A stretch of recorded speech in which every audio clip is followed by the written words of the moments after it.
പീഡനത്തിനുശേഷം ആത്മഹത്യയ്ക്ക് ശ്രമിച്ചു. കരൾ മാറ്റിവെക്കലിലും സംശയം. ബാലയ്ക്കെതിരെ വീണ്ടും എലിസബത്ത്.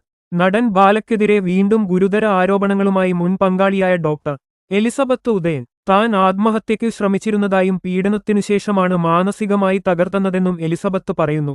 ബാലയുടെ കരൾമാറ്റ ശസ്ത്രക്രിയയിലും എലിസബത്ത് സംശയം പ്രകടിപ്പിക്കുന്നുണ്ട്.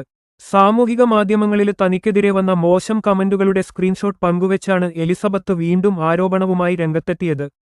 കിടപ്പുമുറി രംഗങ്ങൾ പുറത്തുവിടുമെന്ന് പറഞ്ഞ് ബാല തന്നെ ഭീഷണിപ്പെടുത്തിയതായി നേരത്തെ എലിസബത്ത് ആരോപിച്ചിരുന്നു.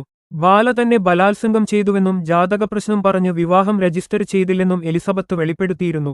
ഇതിന് പിന്നാലെയാണ് പുതിയ പ്രതികരണം. എലിസബത്ത് പറയുന്നത് ഇങ്ങനെ: നിങ്ങളുടെ പദ്ധതികൾ ഇതുവരെ അവസാനിപ്പിച്ചില്ലേ? ഞാൻ ഇത്രയും തെറ്റുകൾ ചെയ്തിട്ടുണ്ടെങ്കിൽ എനിക്കെതിരെ പരാതി നൽകൂ. എനിക്ക് PR വർക്ക് ചെയ്യാനുള്ള പണമില്ല.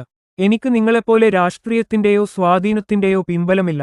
ഒരിക്കല് നിങ്ങളുടെ ചെന്നൈയിൽ നിന്നുള്ള പോലീസ് എന്നെ ഭീഷണിപ്പെടുത്തി. കേരളത്തിലെ പോലീസ് ഓഫീസർ എന്റെ മാതാപിതാക്കളെ വിളിച്ച് മകളെ തിരിച്ചുകൊണ്ടുപോകാൻ പറഞ്ഞു. പീഡനത്തിന് പിന്നാലെ ഞാൻ ആത്മഹത്യയ്ക്ക് ശ്രമിച്ചു. ഞാൻ നിങ്ങളുടെ ഭാര്യയല്ലെന്നല്ലേ നിങ്ങൾ പറയുന്നത്? അതിനാൽ എന്റെ സമ്മതമില്ലാതെ താങ്കൾ എന്തു ചെയ്താലും അത് പീഡനമാണ്. പണം കൊടുത്തുള്ള കരൾ മാറ്റിവെക്കല് നിയമത്തിനെതിരാണെന്നാണ് ഞാൻ കരുതുന്നത്. എനിക്ക് അറിയില്ല. ഇപ്പോഴാണ് പ്രതികരിക്കുന്നത്. ആളുകൾ അങ്ങനെ പ്രതികരിക്കുന്നത് കൊണ്ടാണ് ഞാൻ സംശയിക്കുന്നത്.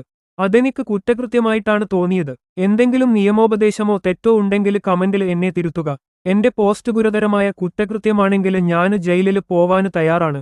ഞാൻ ശരിക്കും ഭയന്നിരുന്നു. ഇപ്പോൾ ഞാൻ നിയമപരമായി നീങ്ങിയാൽ എന്തുകൊണ്ട് നേരത്തെ പറഞ്ഞില്ലെന്ന് അവർ ചോദിക്കും.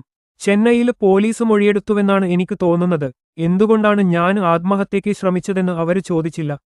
എഴുത്തിലുള്ള മറ്റെന്തെങ്കിലും കാരണത്താൽ ഞാൻ ആത്മഹത്യാശ്രമം നടത്തിയതാണെങ്കിൽ തന്നെ അതിന് തെളിവുകളില്ല. എന്നെ ആരും ചെന്നൈയിൽ ആശുപത്രിയിൽ കൊണ്ടുപോയില്ല.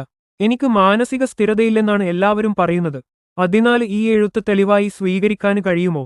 ബാലയ്ക്കെതിരെയുള്ള ഇത്തരത്തിലുള്ള ആരോപണങ്ങൾ സോഷ്യൽ മീഡിയയിൽ ചർച്ച ആയിക്കൊണ്ടിരിക്കുകയാണ്. എന്തായാലും ബാല ഇതിനൊക്കെ മറുപടി പറയും എന്ന് നമുക്ക് കാത്തിരുന്ന് കാണാം. നിങ്ങളുടെ വിലയേറിയ അഭിപ്രായം കമന്റ് ആയി രേഖപ്പെടുത്തുക. എന്റെ ഈ ചാനൽ ആദ്യമായിട്ടാണ് കാണുന്നതെങ്കിൽ സബ്സ്ക്രൈബ് ചെയ്ത് സപ്പോർട്ട് ചെയ്യണം എന്ന് അപേക്ഷിക്കുന്നു.